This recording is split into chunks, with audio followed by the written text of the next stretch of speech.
قربانی کے ایام میں جو جانور ذبح کیے جاتے ہیں ان جانوروں کو ذبح نہ کر کے ان کی قیمت کسی غریب کو اور کسی یتیم کو، اسی طرح کسی محتاج اور بے سہارا کو دے دیا جائے تو یہ زیادہ نفع بخش ہے۔ اس طرح کا اعتراض وہ شخص کر سکتا ہے جس کا اپنے خالق اور اپنے مالک پر ایمان نہ ہو، یقین نہ ہو، یا کم سے کم اتنا تو ضرور ہو کہ یہ اعتراض ایسا شخص کر سکتا ہے جو اپنے خالق، مالک، پالنہار اور پیدا کرنے والے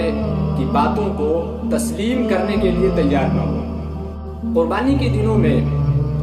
جانوروں کو ذبح کرنا یہ دنیا جہان کے خالق کا حکم ہے، یہ اس کا فرمان ہے۔ اللہ تعالیٰ ارشاد فرماتے ہیں فَصَلِّ لِرَبِّكَ وَانْحَرْ، آپ اپنے پروردگار کے لیے نماز پڑھیے، وَانْحَرْ، اور قربانی کیجیے۔ ہمارے آقا و مولا حضرت محمد مصطفیٰ صلی اللہ علیہ وسلم نے بھی قربانی کے دنوں میں جانور ذبح کرنے کا حکم فرمایا ہے۔ ارشاد فرمایا من وجد ساعة ولم يضحي فلا يقربن مصلانا، کہ جس کے پاس گنجائش ہو، قربانی کرنے کی وسعت ہو،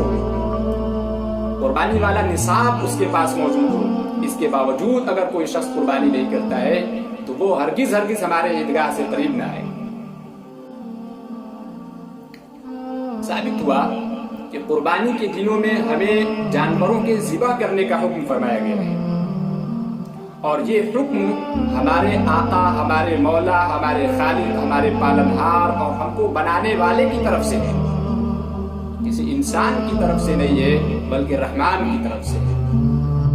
اب عقل مندی کی بات یہی ہے کہ خالق، ہمارا پیدا کرنے والا اور دنیا جہان کا پیدا کرنے والا، جس کے اشارے پر اور جس کے ارادے سے پوری کائنات کا نظام چلتا ہے، جس چیز کا وہ حکم دے دے منعن، اس حکم کو بجا لایا جائے، اس میں اپنے عقل کے گھوڑے نہ دوڑائے جائے، اس میں اپنے دماغ کو صرف نہ کیا جائے۔ اگر قربانی کے دنوں میں اللہ تعالیٰ مال کو خرچ کروانا چاہتا تو مال ہی خرچ کرنے کا حکم نہ دے دیتا، قربانی کے جانوروں کی قیمت جو بن سکتی ہے اس کو صدقہ کر دینے کا حکم نہ دے دیتا، لیکن اللہ نے قربانی کے جانوروں کی قیمت صدقہ کرنے کا حکم نہیں فرمایا، بلکہ قربانی کے جانوروں کو ذبح کرنے کا حکم فرمایا ہے ان دنوں میں۔ ایک بندے کا مذہبی فریضہ یہ ہے کہ وہ اپنے خالق اور اپنے بنانے والے کے حکم کو مانتے ہوئے اور اس کی تعمیل کرتے ہوئے جیسا حکم اس کے پروردگار نے دیا ہے ویسا عمل کرے۔ آئیے ہم اس کو عقل کے تناظر میں بھی دیکھتے ہیں۔ باپ اپنے بیٹے کو حکم دے پانی پلانے کا اور بیٹا کھانا لے کر چلا آئے، ایسے بیٹے کو فرما بردار نہیں کہا جائے گا۔ باپ بیٹے کو حکم دے بازار جانے کا اور بیٹا کھیل کے میدان کی طرف چلا جائے، ایسے بیٹے کو فرما بردار نہیں کہا جائے گا۔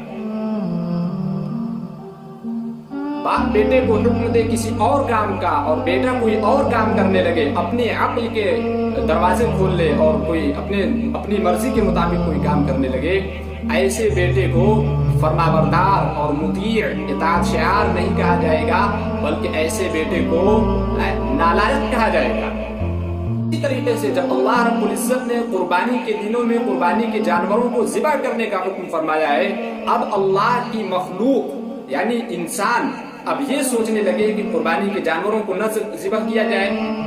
اس کی قیمت صدقہ کر دی جائے، تو ایک طرح سے یہ اللہ رب العزت کے حکم کی خلاف ورزی ہے، اور اللہ کے حکم کی خلاف ورزی ہمیں نالائق بنا سکتی ہے۔ جب بڑوں کا حکم ہو جائے تو ہم کو اپنی عقل کے گھوڑے دوڑانے نہیں چاہیے، بڑوں کی بات بھی بڑی ہوتی ہے، بڑوں کی بات کو منوعن تسلیم کرنا چاہیے، اس پر عمل کرنا چاہیے، اس کے سامنے سر کو جھکانا چاہیے، اور اللہ رب العزت تو ہمارے بڑوں کا بڑا ہے۔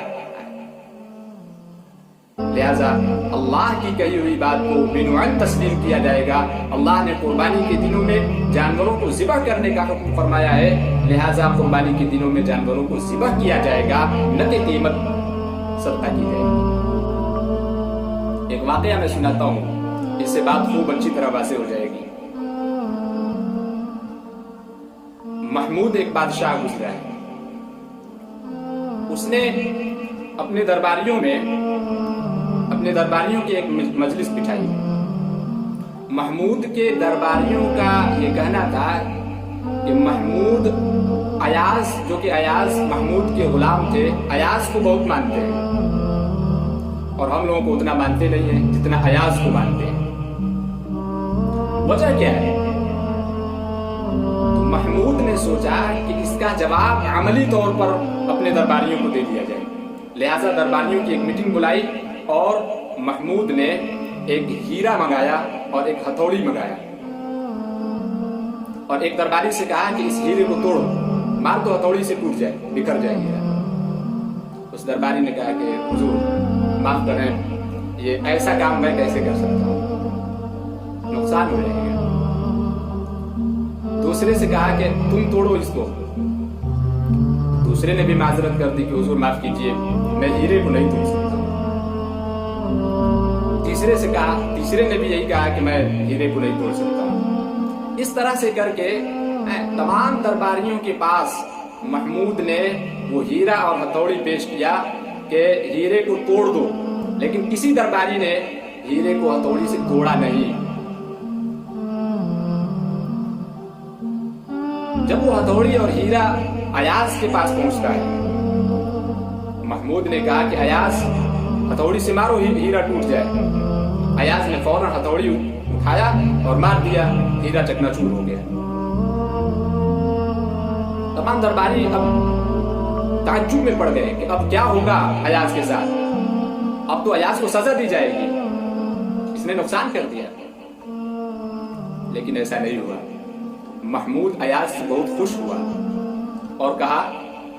کہ تم لوگوں نے ہیرے کو نہ توڑ کر کے یہ ثبوت دیا ہے کہ بادشاہ کے حکم کی کوئی اہمیت تمہارے دل میں نہیں ہے، ہیرے کی اہمیت تمہارے دل میں ہے کہ کہیں نقصان نہ ہو جائے۔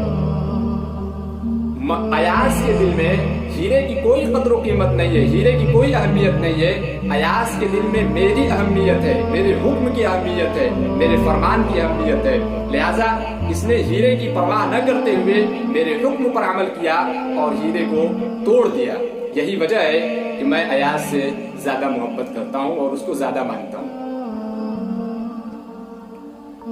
منوعاً جب بادشاہ کے حکم کی اطاعت کی جاتی ہے، اس کی فرما برداری کی جاتی ہے اور اس میں اپنے عقل کے گھوڑے نہیں دوڑائے جاتے ہیں، اور جو بادشاہ کا حکم ہو ویسے ہی اس کو بجا لایا جاتا ہے، تو بادشاہ خوش ہوتا ہے۔ ایسے ہی اللہ رب العزت بادشاہوں کا بادشاہ ہے، جو ہمارا خالق ہے، مالک ہے۔ جب اس کا حکم ہو گیا کہ قربانی کے دنوں میں جانوروں کو ذبح کیا جائے، اللہ کے نبی صلی اللہ علیہ وسلم کا حکم ہو گیا کہ قربانی کے دنوں میں جانوروں کو ذبح کیا جائے، تو اب یہاں پر اپنی عقل کے گھوڑے دوڑانا یہ نالائقی اور بدعقلی کا ثبوت دیتا ہے۔ اس لیے اگر ہم اللہ کی نظر میں اچھے بننا چاہتے ہیں، اللہ کے چہیتے بننا چاہتے ہیں اور اللہ کے فرما بردار اور مطیع بننا چاہتے ہیں، تو اللہ نے جس چیز کا حکم فرمایا ہے اسی چیز کو ہمیں کرنا چاہیے، نہ کہ اپنے دماغ کے گھوڑے دوڑانے چاہیے۔ رہی بات مال خرچ کرنے کی، غریبوں، یتیموں، بیواؤں، مسکینوں اور محتاجوں کی مدد کرنے کی، تو اس میں بھی اسلام پیچھے نہیں ہے۔ عام طور پر اکثر موقعوں پر مذہب اسلام نے مال خرچ کرنے کا حکم فرمایا ہے اور مال کو خرچ کرنے کی ترغیب دی ہے، لیکن وہ اور موقع ہیں۔ تو جن موقعوں پر اللہ اور اللہ کا رسول مال خرچ کرنے کا حکم دیتا ہے، وہاں پر مسلمان دل کھول کر مال خرچ کرتے ہیں، اور جن موقعوں پر اللہ اور اللہ کا رسول قربانی میں جانوروں کے ذبح کرنے کا حکم دے رہا ہے، وہاں پر ایمان والوں کو اور مسلمانوں کو جانوروں کو ذبح کرنا چاہیے اور کرتے بھی ہیں۔ جن دھرموں میں دھارمک چیزوں کے ساتھ کھلواڑ کیا گیا، دھارمک شعائر کے ساتھ چھیڑ چھاڑ کیا گیا، اور جو دھارمک کتابیں اور پستکیں کہہ رہی تھیں اس میں اپنی مرضی کے مطابق کام کیا گیا، آج وہ تمام ادیان اور وہ تمام مذاہب سب انحراف کے شکار ہیں، سب میں تغیر و تبدل اسی طریقے سے ہوا ہے۔ اگر مذہب اسلام آج اپنی خصوصیت کے ساتھ اور جس طریقے سے مذہب اسلام آیا بالکل اسی طریقے سے آج بھی دنیا کے سامنے قائم و دائم ہے، کھڑا ہے، تو اس کی صرف ایک وجہ ہے کہ جو کچھ اللہ اور اللہ کے رسول نے فرما دیا اس میں اپنے دماغ اور عقل کے گھوڑے نہیں دوڑایا، بلکہ منعن صرف سیم اسی بات کو تسلیم کیا ہے۔ استنجا سے فارغ ہونے کے بعد فرمایا گیا وضو کرو، چہرہ دھلو، ہاتھ دھلو، کلی کرو، ناک میں پانی ڈالو، ٹخنوں تک پیر دھلو۔ تو اسلام کے ماننے والے مسلمانوں نے وہاں پر عقل کے گھوڑے نہیں دوڑائے اور اعتراض اور شک و شبہ نہیں کیا کہ نجاست تو کسی اور جگہ سے نکل رہی ہے، اس جگہ کو دھل لینا کافی ہے، ہاتھ دھلنے کی کیا ضرورت ہے، چہرہ دھلنے کی کیا ضرورت ہے، کلی کرنے کی کیا ضرورت ہے؟ نہیں، یہاں اللہ کی طرف سے حکم آ گیا۔ اب یہاں پر مسلمانوں نے اپنا دماغ نہیں لڑایا بلکہ خدا کا حکم آ گیا، بالکل سمعنا و اطعنا، ہم نے اس کو قبول کیا، ہم نے اس کی اطاعت کی۔ یہ ہے مذہب اسلام کی خصوصیت۔ تو جن کے دل میں مذاہب کی اہمیت نہ ہو، جن کے دل میں مذہبی کتاب کی اہمیت اور وقار نہ ہو، جن کے دل میں اللہ کی عظمت نہ ہو، اللہ کی کہی ہوئی باتوں اور اس کے حکموں کی عظمت نہ ہو، تو وہ جو چاہے کریں، انہیں کون روکتا ہے؟ لیکن مذہب اسلام کے ماننے والے اللہ سے ڈرتے ہیں، اللہ کے حکم کی تعمیل کرتے ہیں، اس کی کہی ہوئی باتوں پر عمل کرتے ہیں۔ لہذا اللہ تعالیٰ اگر کہتا ہے کہ قربانی کے دنوں میں قربانی کے جانوروں کو ذبح کرو تو یہ ذبح کرتے ہیں اور کرتے رہیں گے۔ اور جہاں اللہ تعالیٰ یہ فرماتا ہے کہ ایسے موقع پر تم اہل و عیال پر خرچ کرو، محتاجوں پر خرچ کرو، صدقہ دو، زکوٰۃ دو، خیرات دو، تو ان موقعوں پر مذہب اسلام کے ماننے والے زکوٰۃ ادا کرتے ہیں، روپیہ پیسہ خرچ کرتے ہیں۔